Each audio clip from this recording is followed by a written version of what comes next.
It is streaming now. Okay.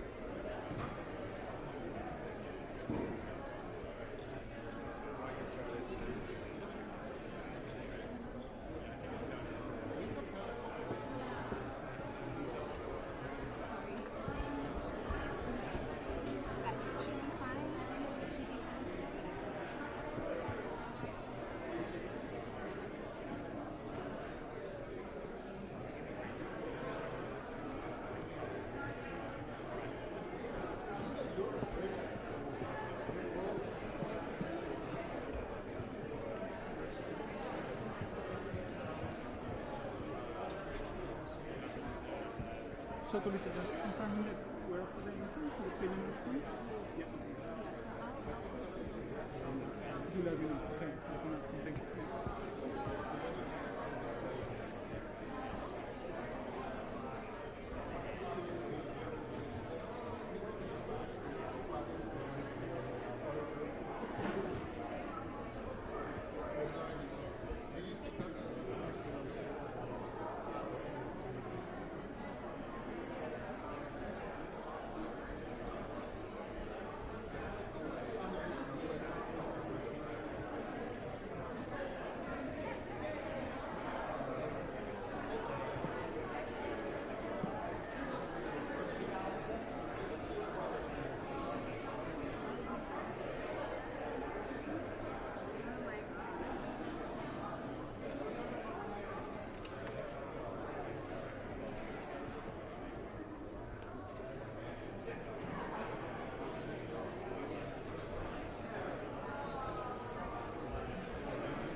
Yeah.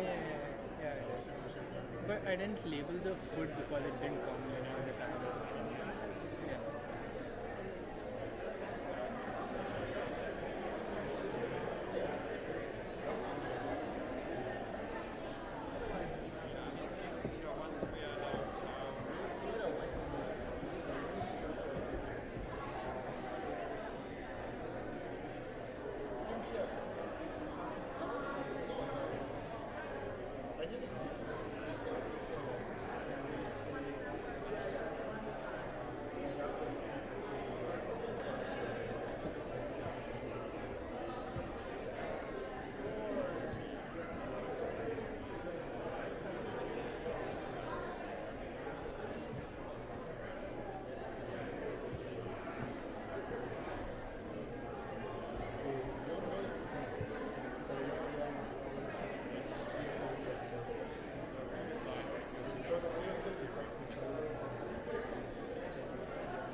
of Public Programs and Director of Publications at Carnegie Mellon Architecture.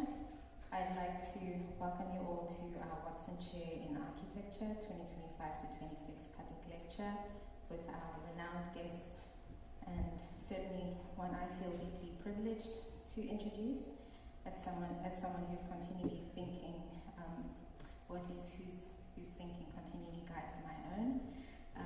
We're really proud to introduce Colombian-American anthropologist, Professor Arturo. Before we get into any other introductions, I'd like to begin by acknowledging that we are on stolen land, and we're gathering on the ancestral lands of the re-inhabit, Shawnee, Osage, Haudenosaunee, and the Six Nations, the Mohawk, Oneida, Onondaga, Seneca, Cayuga, and Tuscarora. This land recognition is not about acknowledging a supposed past, but it acts as an embodying practice of reclaiming truths that have been pushed to the periphery or negated entirely, sustained through collective silence and rescripted histories. We're reminding ourselves that land displacement and ethnic persecution and erasure are ongoing realities, as we can see in real time in places like Palestine, Sudan, and the DRC.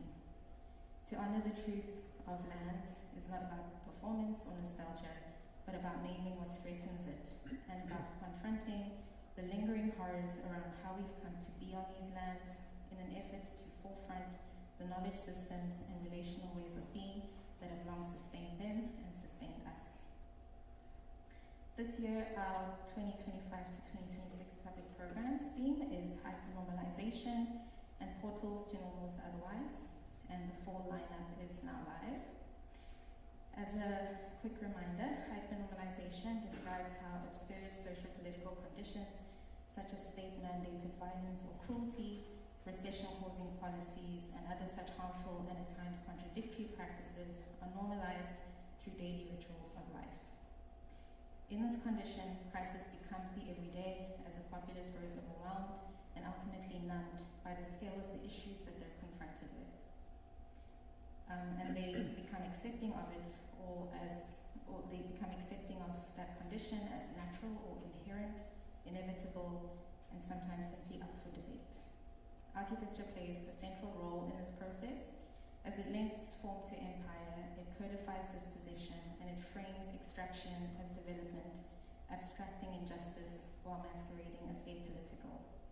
So to work through this concept, we're approaching this year's public programs lineup through a series of event formats that include public lectures such as this, as well as a symposium tomorrow, a film series, a discursive series called Seeing Things Aloud, where we'll work through a series of texts that have been referred to us by Professor Escobar for the entire year.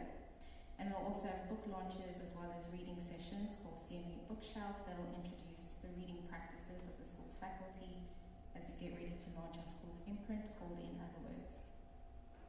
I'd like to thank last year's Watson Chair Committee that's comprised of Laura Garofalo, Hal Hayes, and Joshua Lee, as well as myself, for what was a rich deliberation process toward having Professor Escobar as our chair for the year.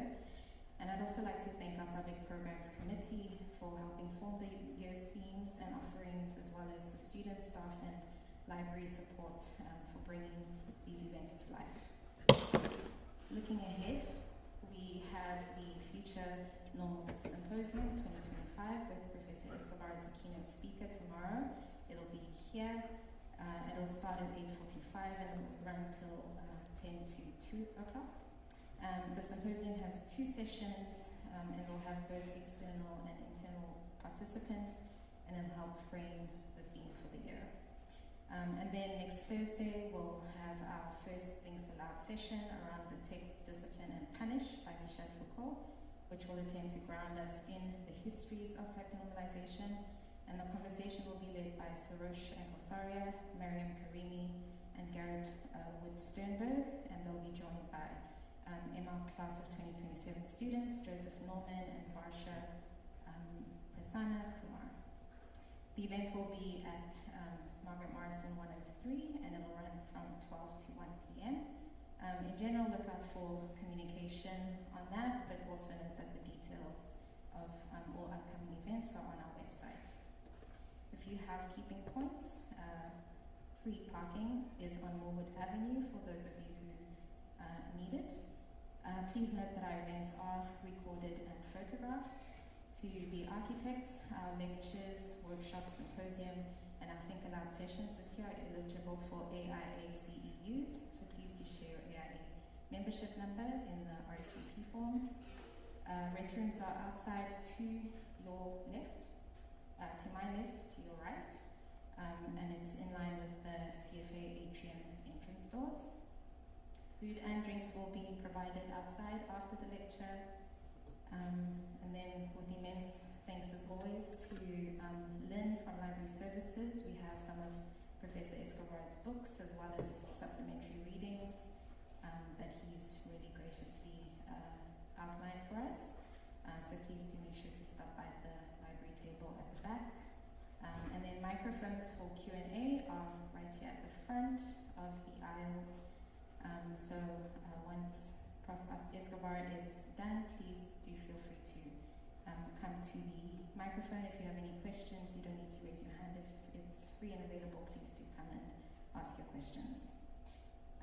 Now to introduce the speaker, I'll have one of my colleagues do it, but I'd just like to outline what the Watson Chair is. So the Watson Chair in Architecture invites distinguished scholars, researchers, and practitioners to join us in person for a longer stint than invited speakers and for a more expanded series of engagements. These engagements include lectures, seminars, workshops, symposiums, can be exhibitions, design projects, and so on. And these are done with the aim to engage us as a Carnegie Mellon architecture community in really critical and rich discourse on the built environment and on one or more of the school's pedagogical challenges, climate change, artificial intelligence, and social justice. So here to introduce our Watson Chair is Daniel Cardoso-Latch, who's an associate professor at Carnegie Mellon Architecture. He's track chair of computational design, director of Code Lab, and associate dean for faculty and graduate affairs. Thank you all for coming and giving Professor Escobar such a generous welcome. Enjoy the talk. Thanks.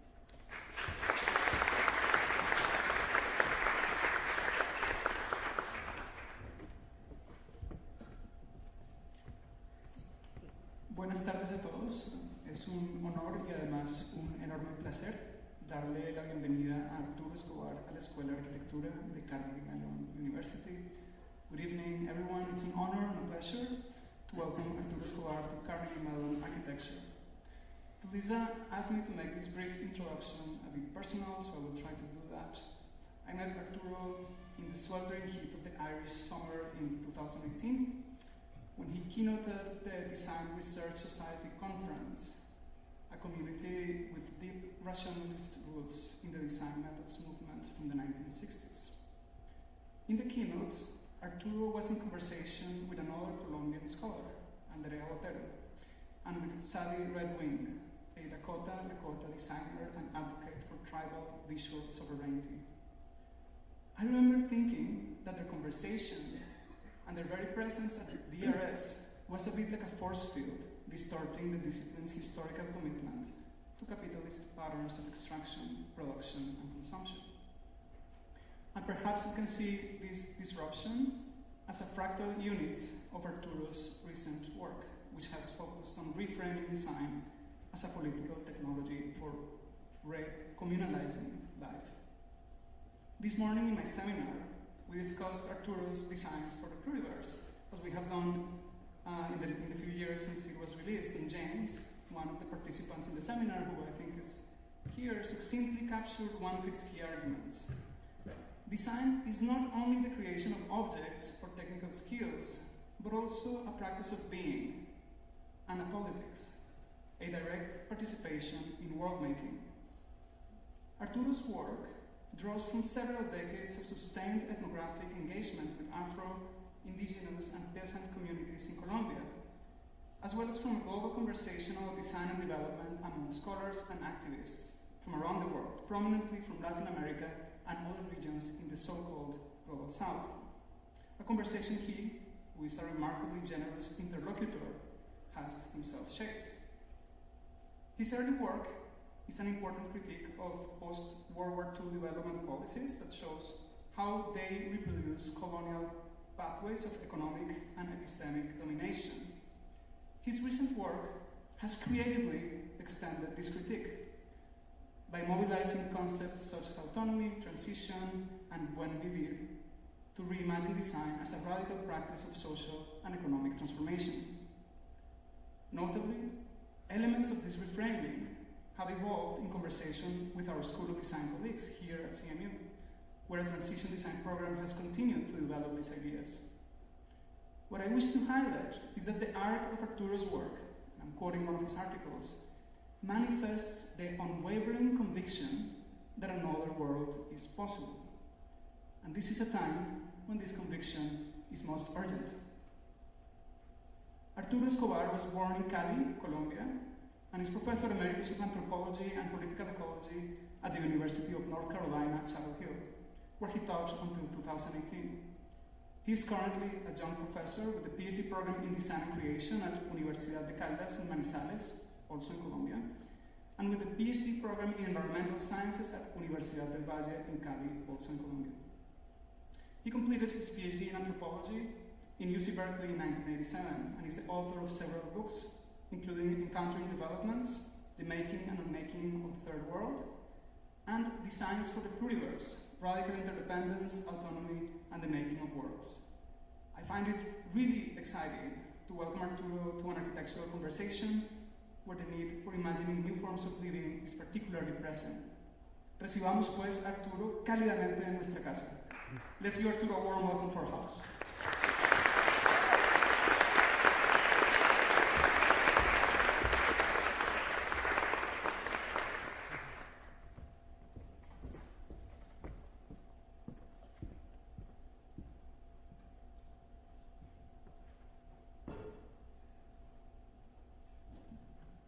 Good afternoon or evening, everybody. I'm really glad to be here. Thanks everybody for coming. I'd like to start by thanking Professor Omar Khan, Professor Teresa Cindy, and the Watson Chair Committee for the invitation to be here this fall semester and to give a couple of talks and participate in some activities that Teresa mentioned engaging as well and other people. And I am usually shy for introductions, but I really appreciate Danielle's introductions, which I think good introduction, Danielle, because in a way it helps me situate the lecture. And this lecture in particular might need a bit of situating it, because it's going to be a bit peculiar. You'll find out why, or maybe you will tell me at the end whether you found it peculiar or not. And first, it is true that I have been, as Danielle summarized so well, been working at the interface of Latin America and the US, Latin American Academy and the US Academy, activism and theory, and in between professions as well. And but as we all know, all intellectual work is deeply collective and historical.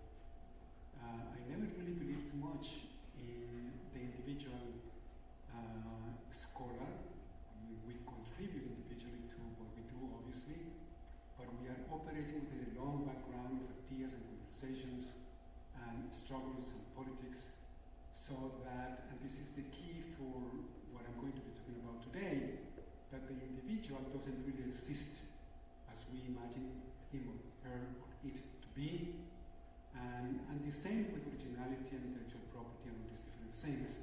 So what do I mean by that? And as part of the what I'm going to be talking about today, what I mean by the non-existence of the individual, and I think many of you are familiar already with that concept.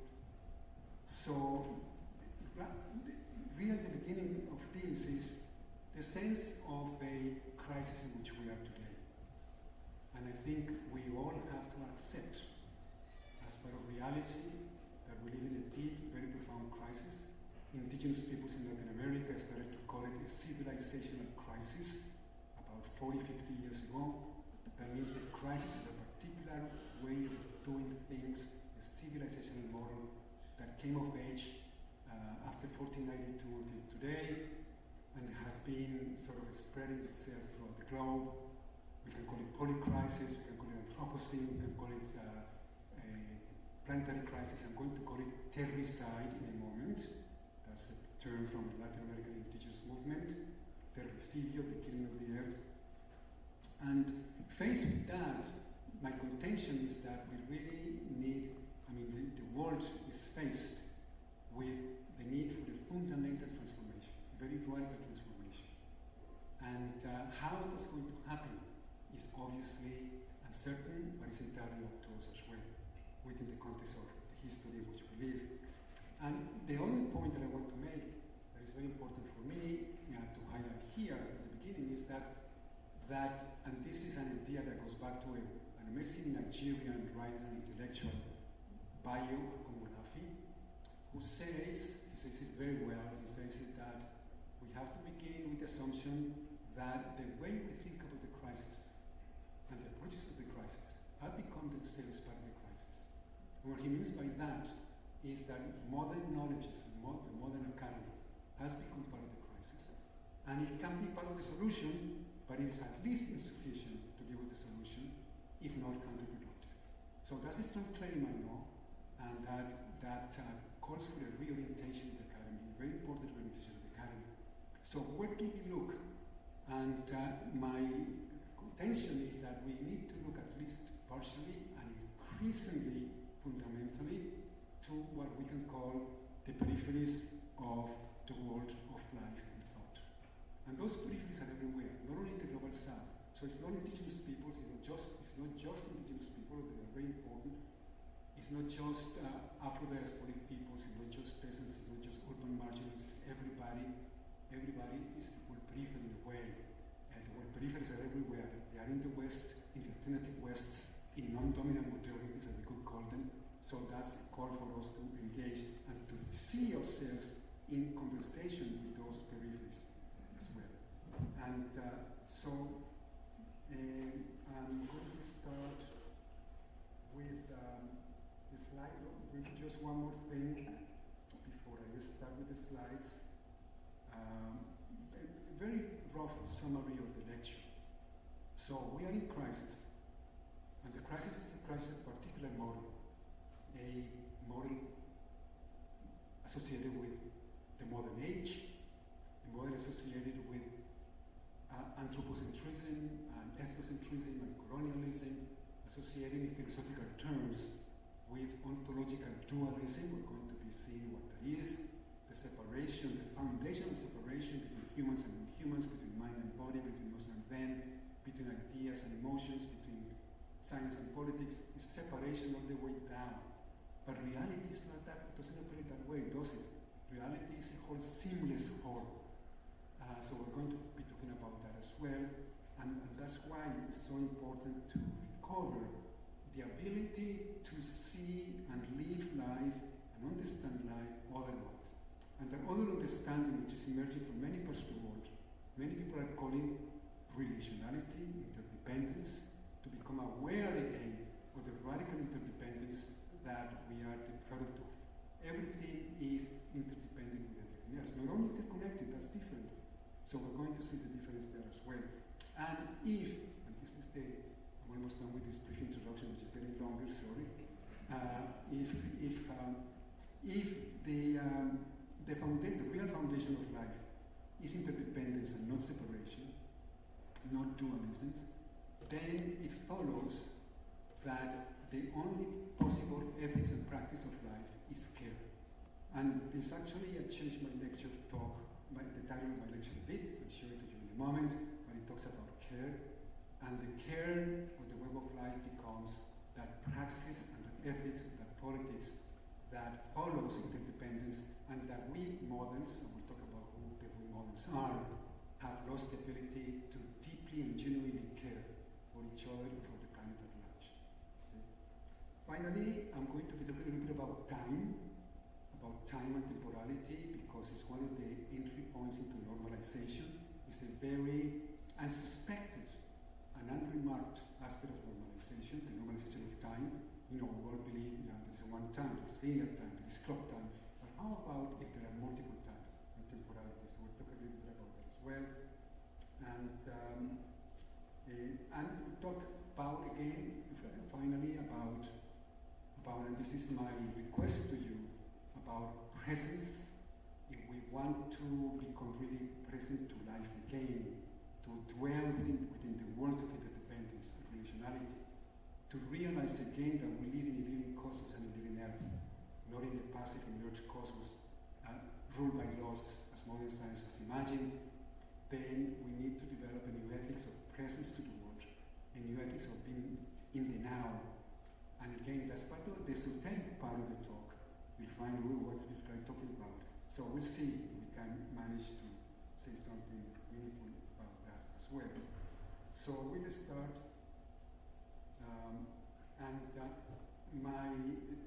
You notice the brief title, changed the title. I added where have we been, and a brief introduction, not to co-designing the world, that's part of it as well, but to the revolution of care. And so, to give you an idea of some of the threads, and I will go slowly, if we don't get to the end of the slides, it's fine. I usually don't repeat what's in the slides, I talk around the slides. So we'll start talking a little bit about presency and an intuitive preparation for that. What does it mean to be present? And my request to you again is to try to disengage your rational mind from responding immediately and just be with the flow, be with what it is that I'm saying, not what I'm not saying, and engage with it. Then you can re-engage critical mind, obviously, at the end. So, where are we now? Terroricide. Where have we been? Modernity. Where are we going? Transitions, technology, cities. These are three things that I need to talk about. And pluriversality, finally, revolution of care. These are spatial temporal threads. Not just about space, but also about time united there. Okay. So, where are we now? This is a possible way to see. This is drawing by Escher, the great Dutch painter. Always caught my attention to it's about design. The man is holding in his hand the world, but he himself is within the world. So the world, we design the world, and the world designs. Famous formula and design. What he forgets, however, what he doesn't show there, is that underneath the ball and himself is Earth. So we have forgotten about the Earth, designs. And David Bohm, a wonderful quantum physicist, called the universe as an unbroken wholeness. He talks about the unbroken wholeness of the universe. The universe is the continuum of life.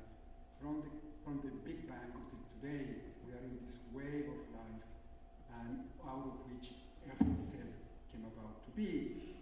So that opens up a space in between the designed world and the Earth, the self-organizing Earth. Opens up this space that we can call planetary locality, because the planetary condition touches on localities, and that's a thought, a space for thinking, transitions, urban transitions, just transitions. So start slowly and intuitively with what do we mean by civilizational transition. And I'll start with this sentence is quote from a wonderful North Carolina ecologist and theologian, actually, who was a Catholic priest, Thomas Berry, who in the late 70s wrote a wonderful short article that became a book and so forth, and many people are following that now, called The New Story.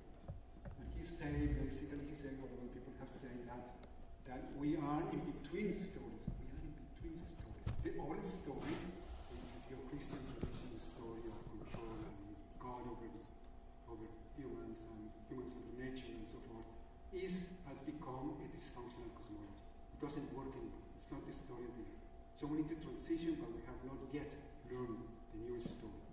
So that story has broken apart many worlds, and it is an unsuspected aspect of normalization as well.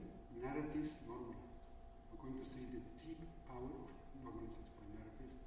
I'm going to skip over this, but this is by a wonderful project called The Temporalities of Just Transitions, highlighting the role of time in transitions. and how, of course, the idea of linear time has become so much part of normalizing.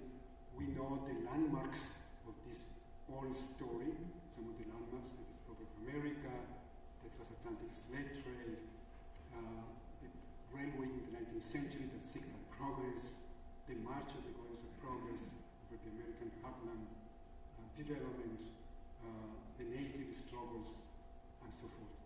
So we all know sort of these are sort of the markers of the old story. And what is the new story? So then the new story emerging. And if one concept that I found more interesting to highlight that emergence is the concept of terracide. And terracide was coined by the South American movement of indigenous women and diversities for good living, for good living, in Mapuche, in the Mapuche territory, in what is known as Argentina today, Chile today. And they say the terracide is the king of the earth in all its forms. It's the sum total of all the ways of keeping life, including feminicide, ethnocide, terracide, ecocide, and so forth. And it is happening now in Patagonia. We don't have the time to discuss this now, but those of you who are familiar, the Mapuche struggle continues today in Patagonia against the Milei regime. Just a second. I'm going to something, sorry. Very important. Yeah. Gaza, the genocide in Gaza, is one, for me, we can say it's one of the most impactful manifestations of terrorism, of the killing of the earth, of the killing of people, of the disposability of people, of the fact that, as we're going to see a bit later on, many people and ecosystems have become disposable. So the continuation of that is and Gaza represents also the end of the civilizational model. Whether we call it liberal secular humanism, capitalist, patriarchal colonial capitalism, we can call it in many different ways. Because how can we justify something like the genocide in Gaza in the name of the values of liberal secular humanism? It is impossible. It is impossible, isn't it? So it's like the world and the powerful are giving us signs, very clear signs, that we need to move on. So, and the ideas for transitions, and this, I'm going to become a bit more radical in these next few slides, again, to get my point across, that the ideas for these transitions are coming from many different parts of the world and many different groups of people. I chose just a few because I have the connection with time. I want to show about the normalization of time. This is from a wonderful manifesto of Indigenous and the Future Manifesto by a group of Native Americans, designers and artists and activists. And they talk about what does it mean the apocalypse to us. We've always lived in so many different kinds of apocalypse. So many wars for Native Americans, many wars have come before and they have gone. And maybe they will. The Maya people in Guatemala say the same. Many wars have come before and they will continue in a different concession of time, the cyclical concession of time, they will return to a different way. And this, thank you to Lisa for the reference for Black Quantum Futurism, a wonderful, amazing project. I hadn't heard about that. And Rashida Williams, which is one of the main people connected to that, writes about black temporalities. And again, we can say, well, we know we inhabited just a single time, but black temporalities mean a different kind of way of living with time, of inhabiting time, and of being impacted by the time of the master, so to speak. The master's clock can be dismantled. How do we dismantle the master's clock? How do we dismantle this idea of linear time that is structured in everything we do, in the curriculum of the universities, in the transportation, in the time that we keep on the time, in our cell phones that are always marking the time, and live with time in different ways. And this, again, is a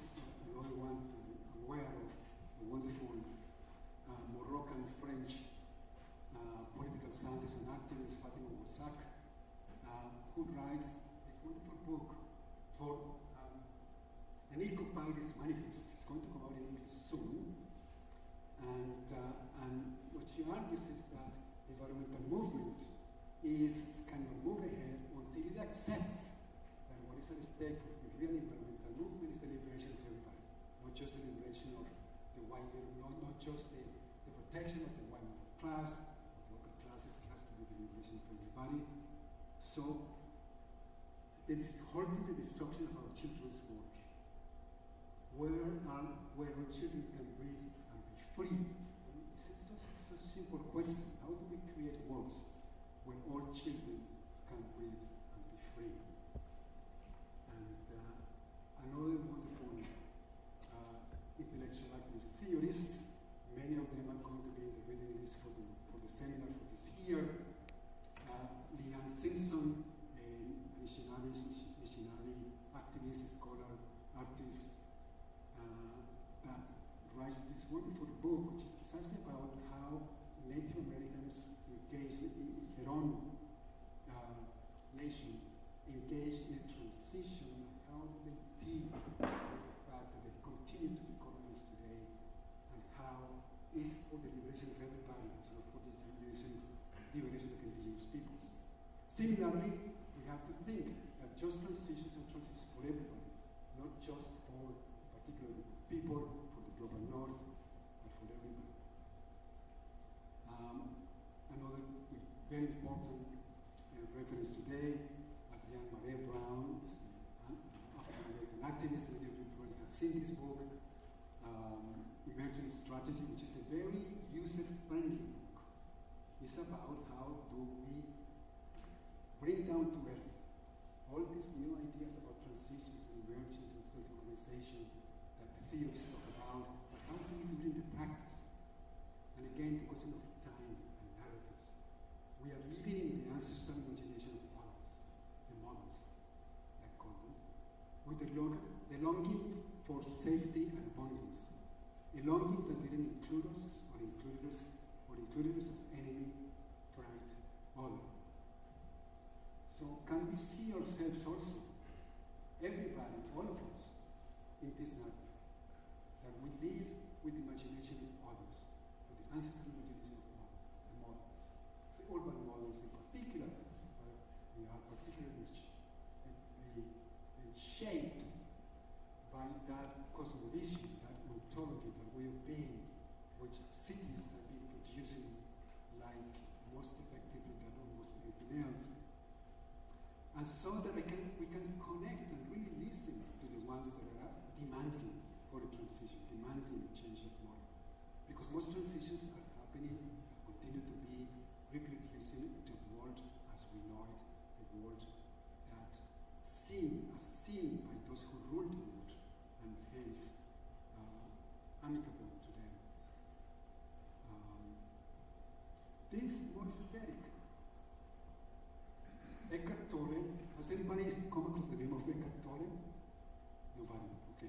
It's a German guru, German spiritual teacher, who, he doesn't make his sources very clear, but certainly science, Buddhism, animism, Taoism, and he says that the fact that we cannot be present to the world as we should. We're always in the past and in the future.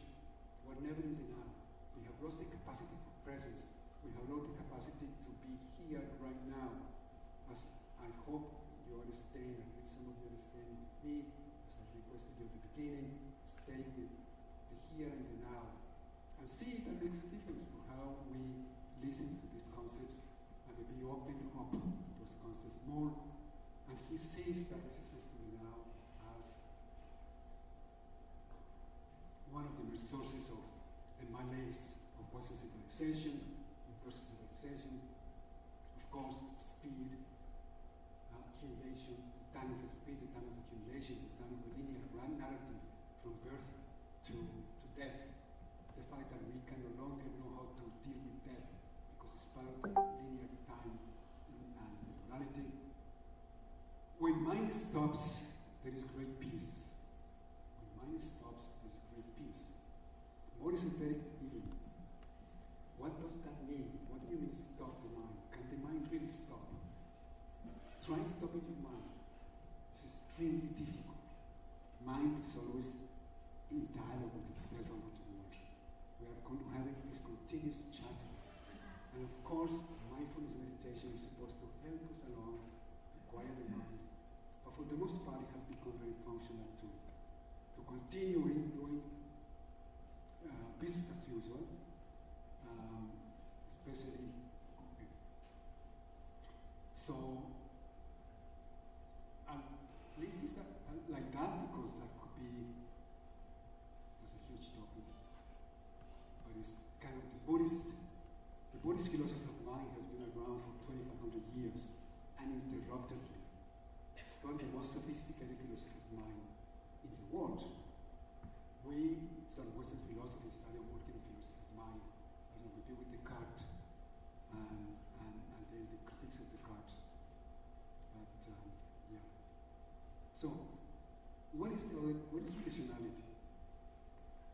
I say that the real foundation of life is not separation, like separation between humans and non-humans, between nature and culture, between object and object, subject and so forth, but interdependence, relationality.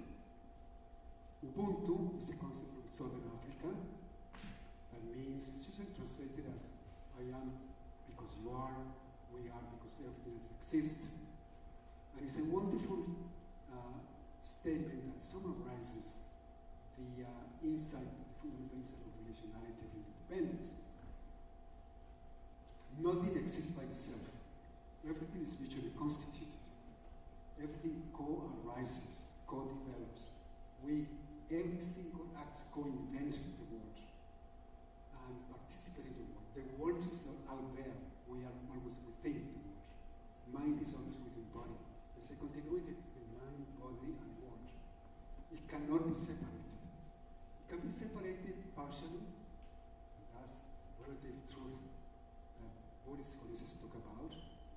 But the real truth is that we are existing an uninterrupted flow continuum of life from the very beginning. And again, that sounds, this Colombian artist that I like a lot because she does a lot of relational art with these simple images tell us that we are not just body, head, we are territory, we are river, we are so many other different things. We are ancestors, we are clouds, and so forth. From Martin Luther King, this is the way it is. Very clearly he said it. This is the interrelated nature of reality. It's interdependent. So there's a politics to this. Cities. And why is it so important to talk about cities? It's important to talk about cities because, well, not only because the planet is becoming increasingly urbanized, according to the statistics, depending on who you ask or who you read, 60% to 80% of the population will be urban by 2050. But also because cities, talking about the normalization of cities are normalized to be in a particular way. They are designed by planners and architects in particular ways.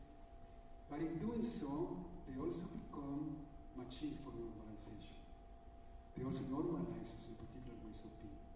Space normalizes. Space shapes being, shapes reality, shapes who we are. And so we'll see a little bit about this. This image from any suburb in America, in the US. This could be Raleigh, North Carolina, when you land into RDU Airport. All you see around is this kind of subdivision.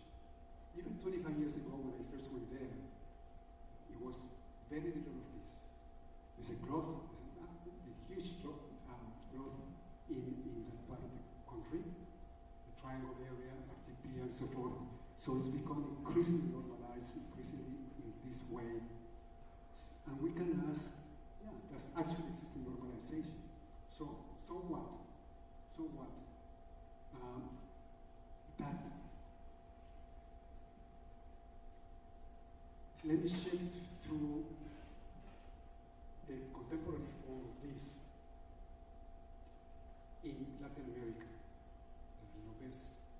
And it is most people from lower middle class living in gated communities, as it increasingly happens in the US as well.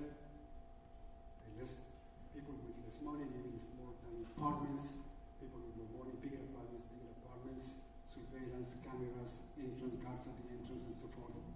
It's a profoundly decommunalizing, delocalizing, anti-ecological, isolating design. There is no other way of seeing it. But that's modernization. And that's the way to go. And everybody aspires to have their apartment, bigger or smaller, according to the income. In my city of Cali, most of them have a pool, swimming pool, because it's a very tropical climate. So what are we doing with this model of urbanization and how it normalizes into being in different ways?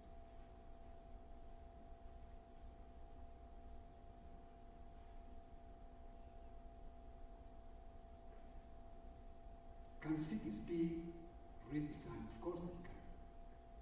They have been designed, they have been designed, they can be redesigned. I mean, you are experts on that.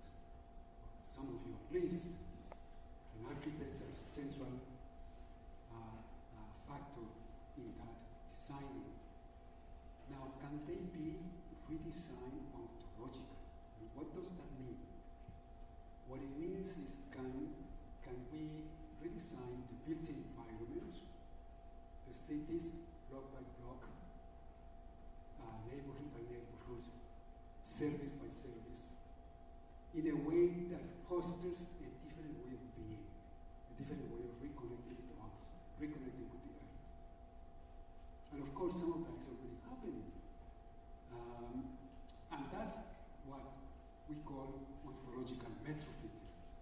It's not just retrofitting of buildings, it's not just the repurposing, although that's part of it and it's wonderful. And we saw a wonderful example today in the Masters of Architecture studio in which I participated.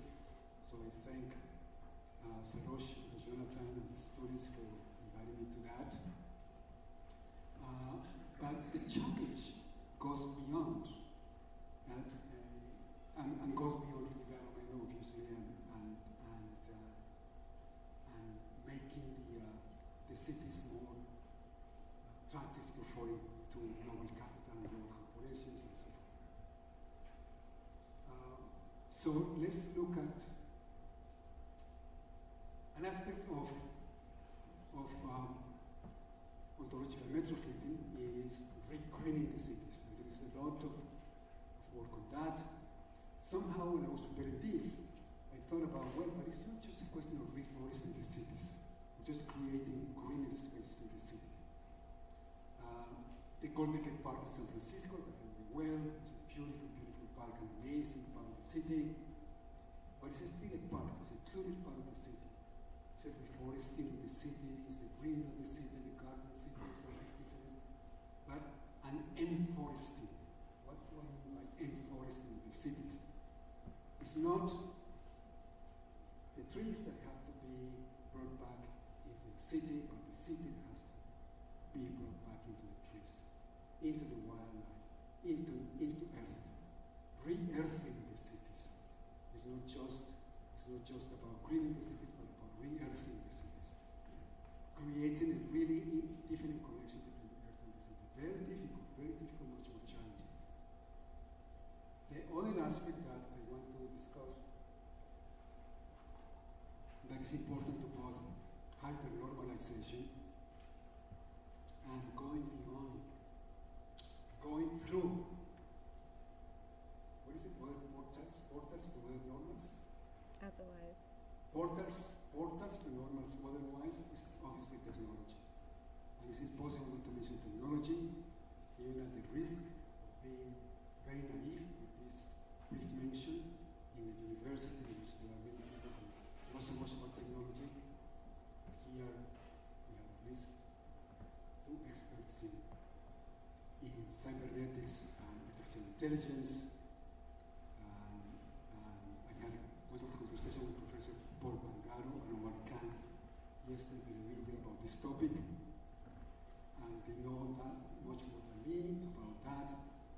But I want to say a couple of things. First, technology is about the future imagination. So when I hear discussions about artificial intelligence, I always ask the question, who is in charge of imagining the future? Who is imagining the future most successfully? And of course, I think we have to agree that it is the techno-gurus, the techno-patriarchs, which is a very patriarchal imagination of high technology and artificial intelligence. For the most part, it's a very patriarchal imagination. And so what does it mean for us to claim our ability to imagine futures for other ones as well? And how artificiality has been colonizing the horizon for life, as Clive Dillon's work, professor at the Parsons School of Design, and questioning the algorithmic rationality, the algorithmization of life. The algorithms that govern almost everything we do today embed within them a particular understanding of what life is. They are not neutral. They are deeply embedded in a dominant view of the world. Capitalistic, patriarchal, colonizing, and so forth, whatever way we're going to call it. So we are all within that. When we use an apple, our phones and computers, we are all within that. Sometimes I get even angry with Microsoft because it normalizes so much. It keeps telling you how you should write and use this and that, and it's helpful. But at the same time, we do it so naturally that we lost the ability to be critical of it. It's a techno-feudalist regime. This is from Yanis Varoufakis, and it's a wonderful book that I recommend to everybody.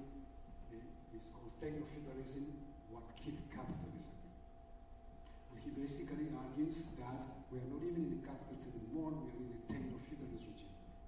We are becoming serfs of a techno-feudal class of billionaires and technologies and corporations, and we have this entanglement of power, this new power assemblage between the largest corporations, the most powerful states, and the militaries, and cloud capital, financial capital, and so forth. So that's for at the service of the super rich. So can we reappropriate technology? And that's the challenge. How do we reappropriate it for all ends? And we create different means with technology. Can technology be pluriversalized? Can technology place at the service of other ways of designing the world, designing societies, economies, of being human beings? And human beings otherwise, after all of these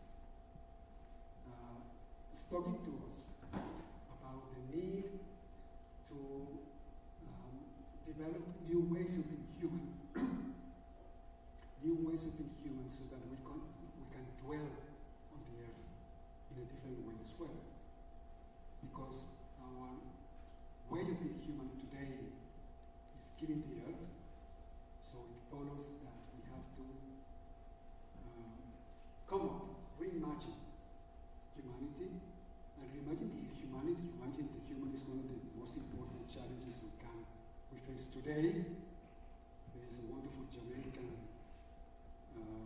philosopher and writer, Cynthia Winter. I'm going to talk tomorrow, if I were to mention in the lecture, more about sort of the theory that is behind all of this. Tomorrow is going to be more shorter, more in a way academic, standard academic talk.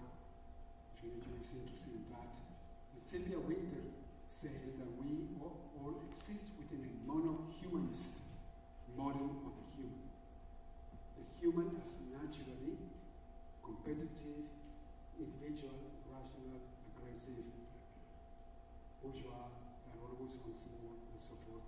And how we became trapped in that is a whole development of civilization, mostly in Europe initially, over the past 200-300 years, since the Renaissance until today. And the challenge is how do we develop a more ecumenical, she says, notion of the human, in which many kinds of humans can share the planet. we looking at what youth are doing, what artists and some designers are doing. Ezio Mazzini, some of you might have come across his name, design theorist and practitioner, mostly from Italy, who has written some very important books about rethinking design and rethinking the city. Writes in a book called Livable Proximity about the hybridity between the technological and the local and the technological, the fact that we need to re-communalize our social lives, and that re-communalization has to be done in the context of the new technologies that exist today, and that we can use them effectively to that end, for that purpose. So it's very important. And there are many examples of this. I mean, one that I just happen to know about because of a personal connection, the Gen Z generation movement in Kenya that has been using very adeptly social media and these technologies to reclaim the government, to reclaim power from corruption and from inequality and so forth. So it's a very complex movement, but it's very interesting one if you want to take a look at it. So we can do that here. I mean, there could be a Gen Z movement in the US that is all equally claiming. I mean, it is what is needed today. It's a mass movement to claim power away from those who hold it at present. So back to the examples, and we should run out of time, so I'm going to be quick. Let me just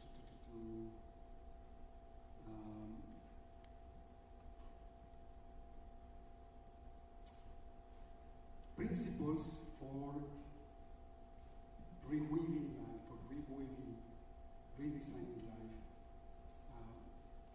and African vitalism. There are many sources. Some people are going to animism, vitalism. This is from the Puerto Rican sociologist Agustin Lao, who also mentions the current Colombian vice president, Francia Marquez, a genuinely grassroots black feminist activist, ecological activist. Colombia has, for the first time in its long history as an independent republic, the first left-wing government, progressive government in history, and it's very remarkable. Francia Marquez is the vice president who built her movement on the Ubuntu slogan. Soy porque somos. Again, because you are. Yeah, you're going to have to leave this out, most of this out. This one is very important. This is going back again to Fatima Wissak, the Moroccan American, who talks in her book about precisely about this, about how the world is being divided into a world that needs protecting and a world that is possessed. So the world that needs protecting is our world, the civilized world.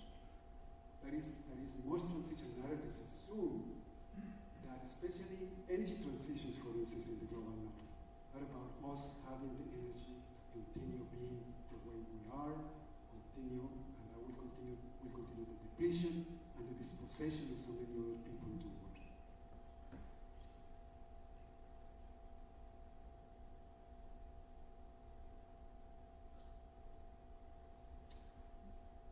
Sorry, I spent too much time in the first half. So I'm going to just summarize in the next 5 minutes so we can have some conversation. Care. Why care? And I talked at the beginning, I thought that we make the shift from separation to independence. We can only arrive at the conclusion that we need to rebuild our society, our economies on the basis of care.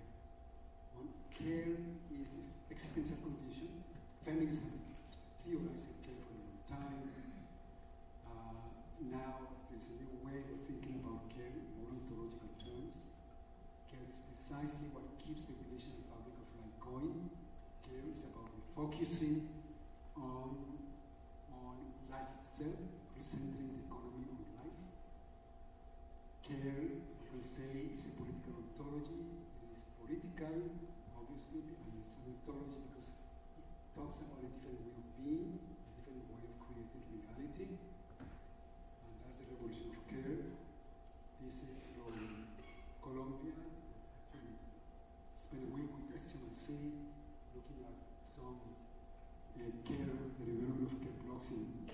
Malta. And the key of care is building a different kind of politics. The politics that many Latin American families today think about as a politics in the family. And that can be misunderstood. It's a feminist politics in the family. It's an anti-essentialist politics. But it's a politics that claims the feminine as a rallying point for organizing independent life. A feminist that claim politics to be centering on the production of life for everybody, not just for some people. And from Rita Segato, that then we need strategy that is feminine, means a strategy that is also centered on the re-communalization of social life, on bringing community back. Again, all of this would need to be explained more thoroughly, because just saying like that could look a bit romantic or essentialized. And just to conclude, I want to bring your attention to this book, which is a movement, which is a design group called Design Studio for Social Intervention. It's headed by a wonderful African-American designer, Kenneth Bailey. And this is a very interesting book, because what it does is they say, let's not stay with the big isms, the racism, capitalism, patriarchalism, and so forth, colonialism. Those are important. But if we stay there, we never get to a real transformation. We never develop a praxis, an effective praxis of transformation. A praxis that has to be downloaded from the ideas to the arrangements that keep the isms in place, and finally dismantle the defects and rebuild society from the bottom up. So they are doing great work, critical work in larger Boston area.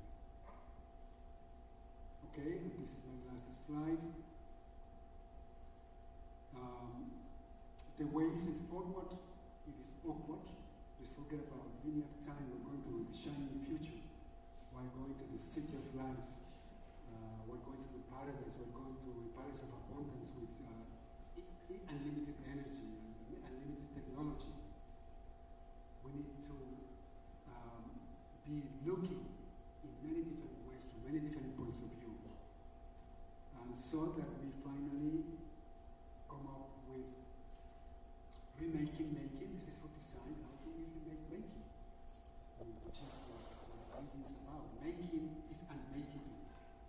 So we need to remake making in a way that continues to make life, continues to produce life, and not to destroy life. And so about finding new ways of dwelling on the earth. Thank you.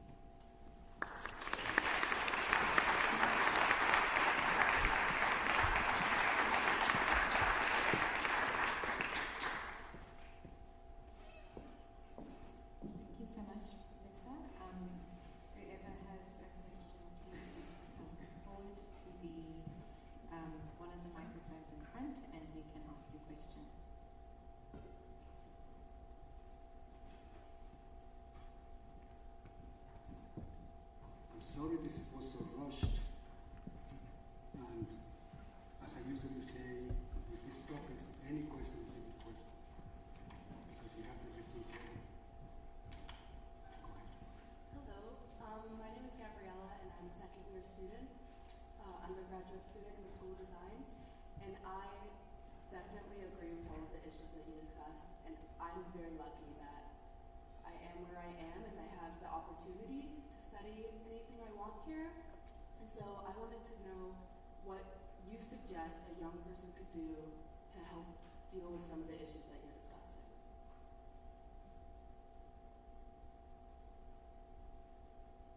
Any other questions? We can take 2 or 3. Okay, so let me answer that question that is super important.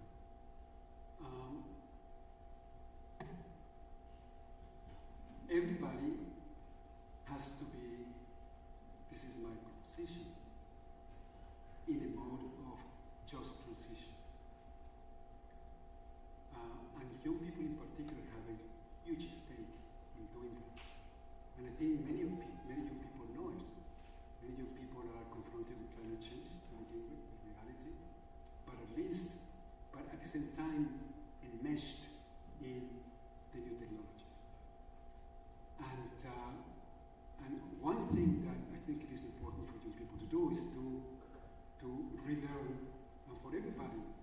relearn the capacity to observe the world around us, to see what is going on in the world right now.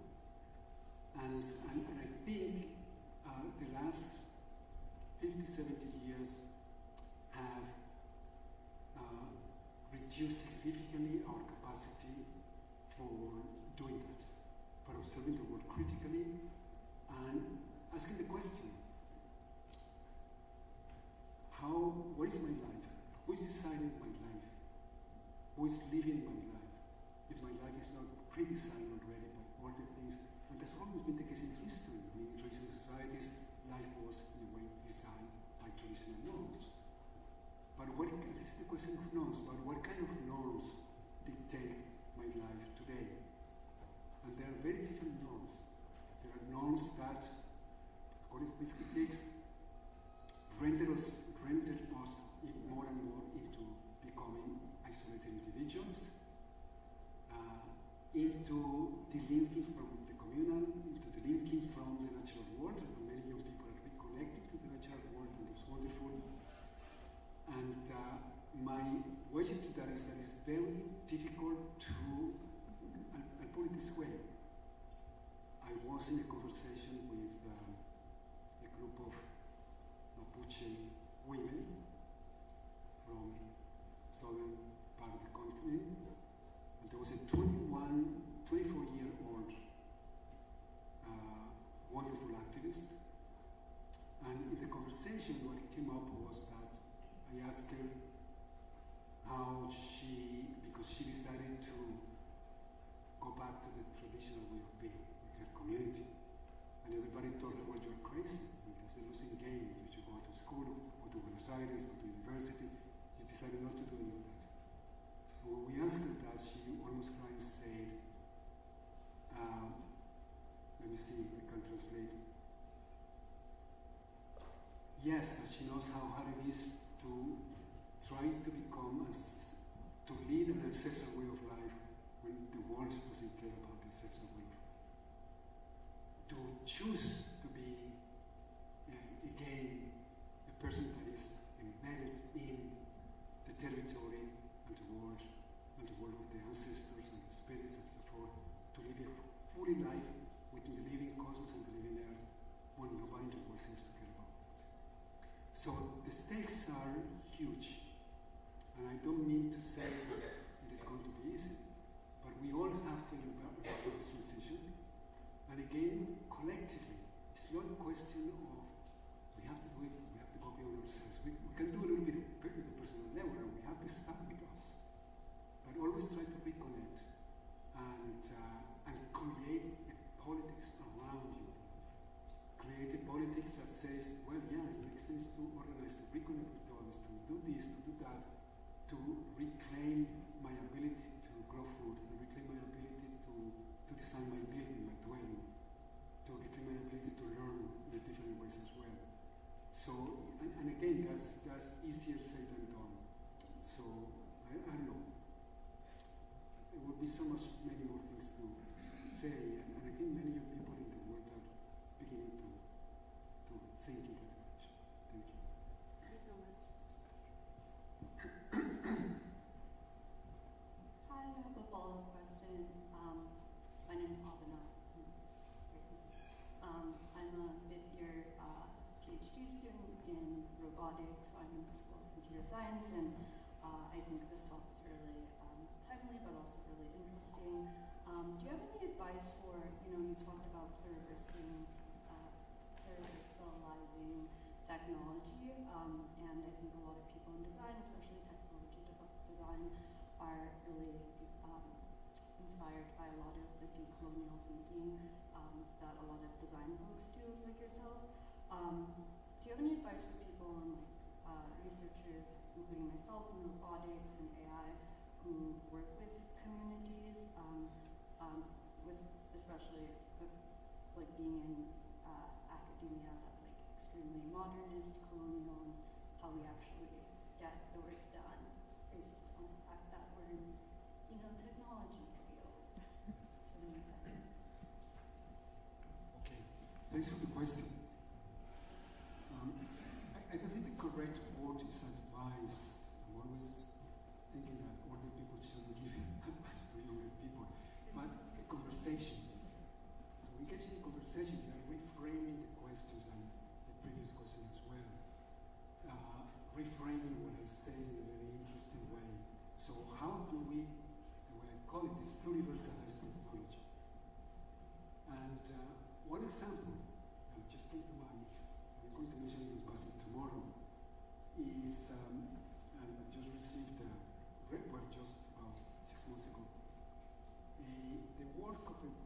Japanese scholars that are rethinking technology, and they are really into high-tech development, but from a Taoist and Buddhist perspective. So they are developing expert systems, and they are developing, I forgot now the concept that they are using now, and I will send the reference to Lisa if you want to follow up with her. His name is Yasuo Debushi. And so what would it mean to rethink technology from a native perspective? From the perspective of the earth, from the perspective of a tree, of a lake, of a river. How do we create technologies?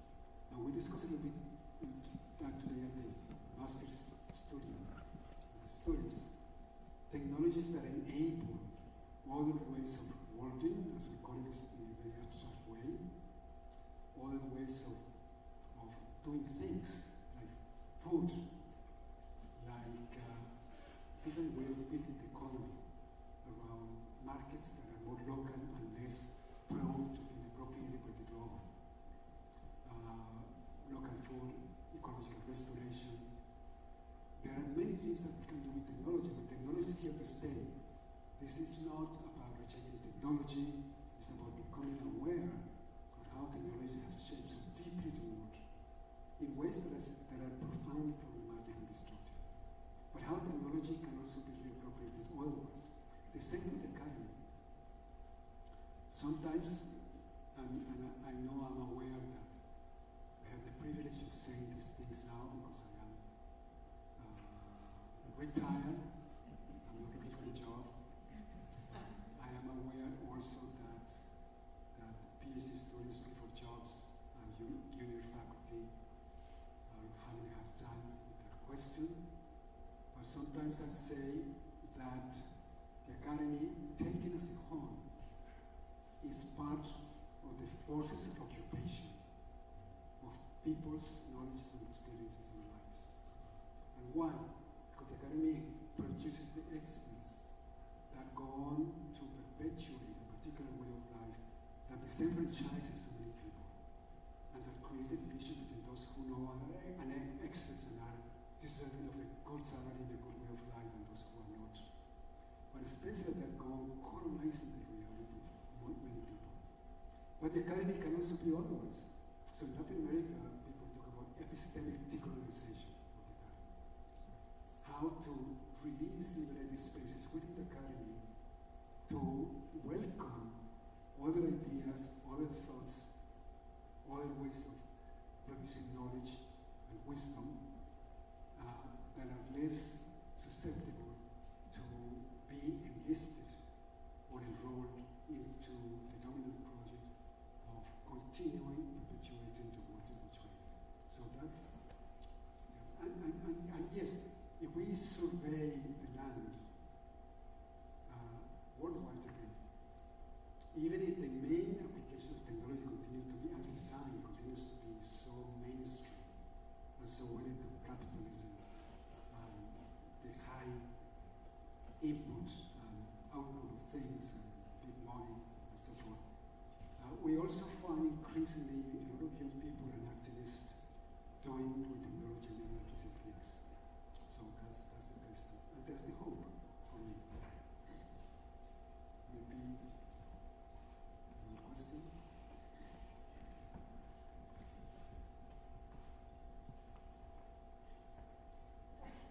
Hi, Professor. My name is Valeria Duque. I'm also from Cali. I'm an alumni here, the Masters of Urban Design program. Which program? The Masters of Urban Design.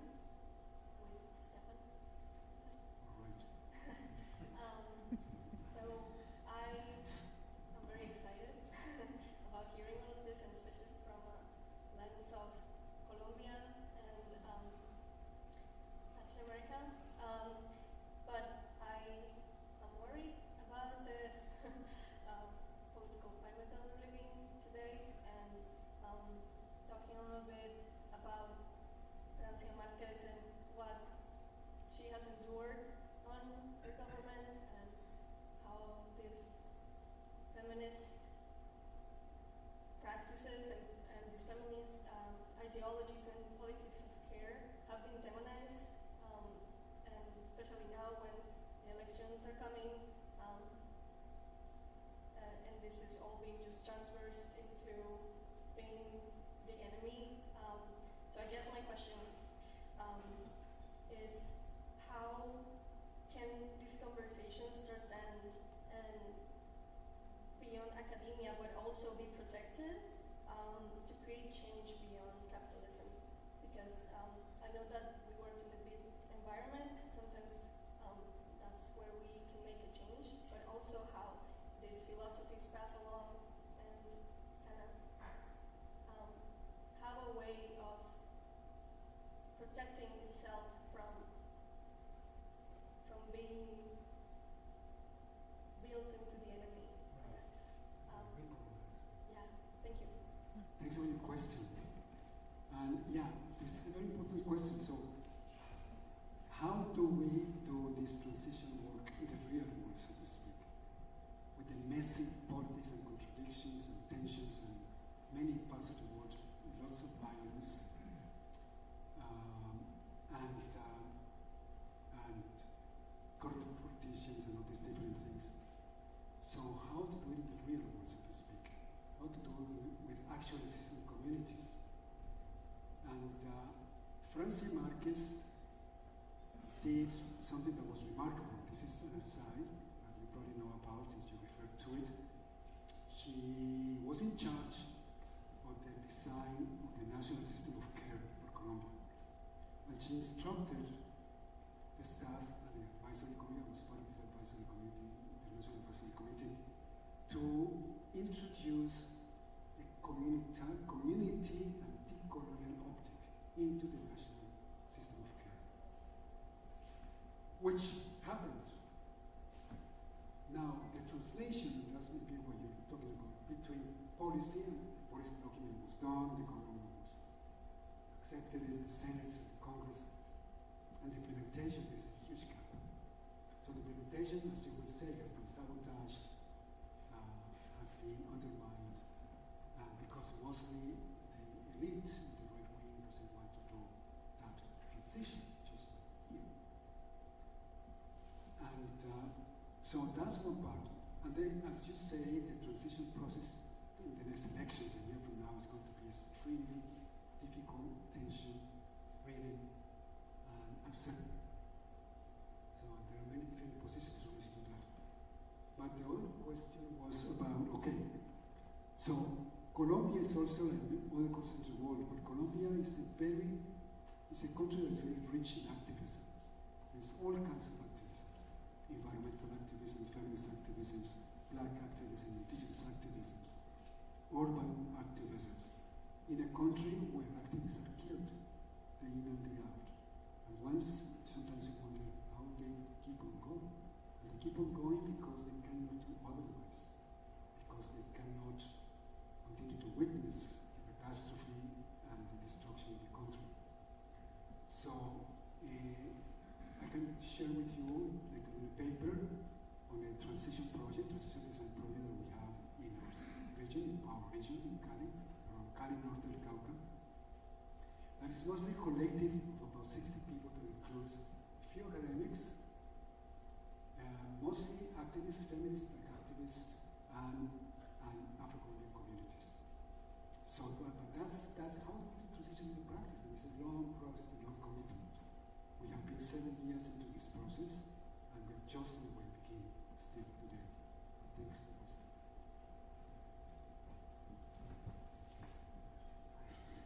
Thank you so much. Personally, because your work has contributed to me being here. I'm a PhD student in transition design. I have a sort of specific question. As we take up the project of reimagining cities as infrastructure for a sort of embodied social and collective intelligence oriented towards care, how do we, what scale should we be thinking about as it relates to that context? You mentioned the block. We're here in Pittsburgh. We might orientate towards the neighborhood, let's say. Is there, maybe historically, we'll look at the household. Is there a scale that you can see this focus coming into particular clarity at? And then secondarily, how will we know this we, at this scale that we might be focusing on, know that we're making progress towards the direction that we might desire? Yes, thank you. And I think there is a very interesting set of answers to that question in this book by Ed Simmons that you mentioned. It's called Livable Proximity Ideas for the City That Cares. And he continues to be working on care. And so there are two trends. The trends, and we say, for instance, in Cali or Celtic or in many cities of the global south, towards, and here, metropolitanization. Bismarck. How do we redesign the cities so that they can fit into the global economy in a competitive environment?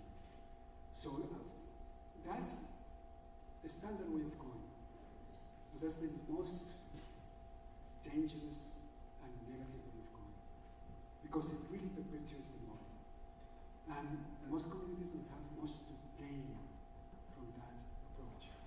So the good approach is more to recommunalize cities, to relocalize activities, to re-earth the cities with humans, with countryside, with the earth. And that can only be done at a very local level. So it's local level, it's neighborhood by neighborhood, and organizing neighborhoods. By neighborhoods become connected with other neighborhoods. And that's a question that some of the slides that I had to skip were about how do we build that politics that goes from the local but has effects beyond the local through what many people today call, building rhizomes and all these local struggles and local transformations, building networks. Networks is more problematic, but that's the basic point. So that it's another possible geography of scale, which is not just from global, national, regional, local, household, but there are horizontal movements of scale that have scale effects. So there's a scale of politics that needs to be rethought from the local level up. I think we're out of time. Really sorry I got too tired at the end. I hope it was reasonably on time.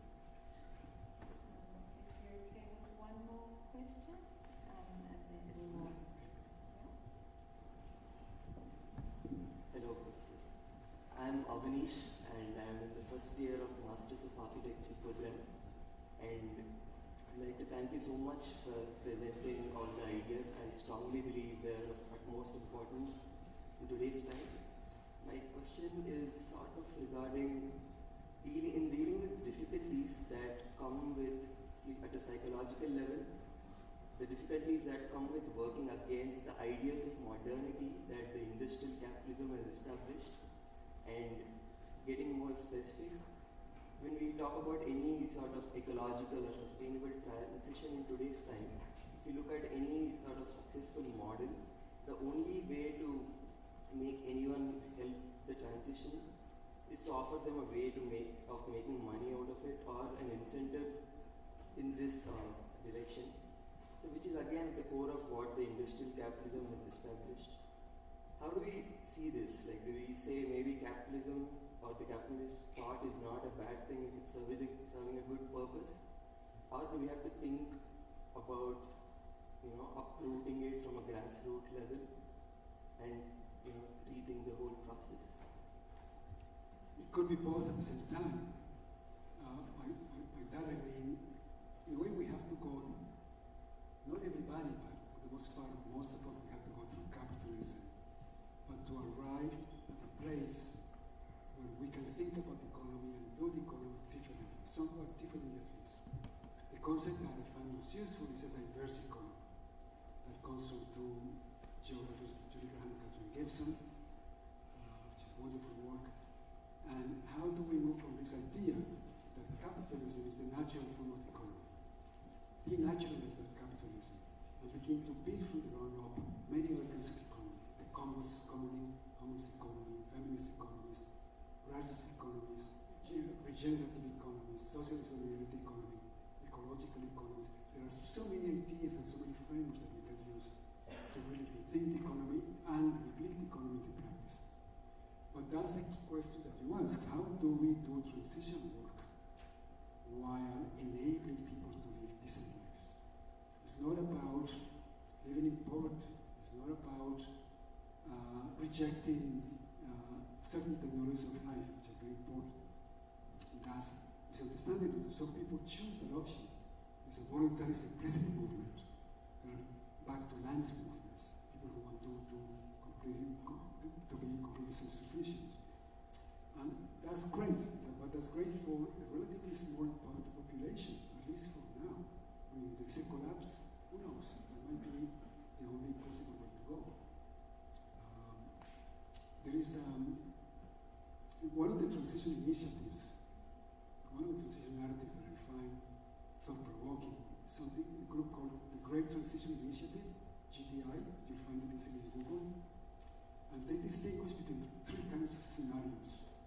So if the world keeps on going as it is going now, there are two options. One is barbarization. We will arrive at a barbaric world of collapse when everybody's fighting everybody else and the super rich are in their bunkers and everybody will be okay.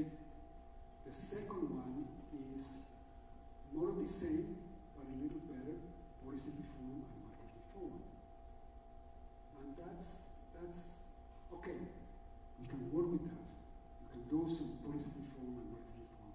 But the third one, that they call the Great Transition, is to get out of the model completely and to build a new model, a new paradigm for social life that is ecological, that is sustainable, that is more communal, that is more respectful, that builds into it the mutual acceptance of people across differences as opposed to the hatred that's being enshrined more and more today. So the question of livelihoods is key. I'm right about that. And sometimes you have to rely on capitalism. We could, Gibson Graham called it alternative capitalisms. Capitalisms that at least some of the profits and earnings are not appropriated by a single owner, but are redirected to strengthening communal economy